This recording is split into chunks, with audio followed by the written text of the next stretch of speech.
এরপরে তার নাম নাই, স্পেসিফিক কোনো এলিগেশন নাই, এমনকি ইন দ্য মিন টাইম তদন্তে কোনো অগ্রগতিও নাই। এই সব বিবেচনায় তাকে জামিন মঞ্জুর করেছে। কয়টি মামলা ওনার বিরুদ্ধে মোট?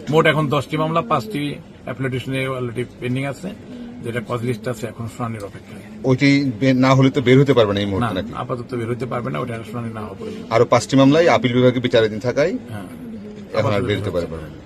আচ্ছা, আপনাদের কি যুক্তি ছিল যে জামিনের পক্ষে কেন জামিন পাবেন?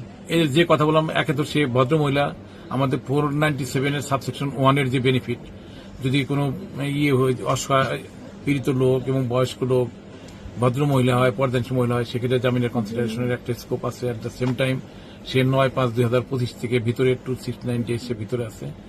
এর মধ্যে কেসের কোনো অগ্রগতি নাই, এমনকি এফআইআর এই মামলার নাম নাই। যে মামলায় এফআইআর নাম ছিল ইতিপূর্বে সেই মামলায় জামিন দিয়েছে। যে মামলায় ওই দিন 5টায় জামিন দিয়েছে, সেই দিনই রাত্রিতে সোনার স্টেপ প্লেয়ার দিয়েছে।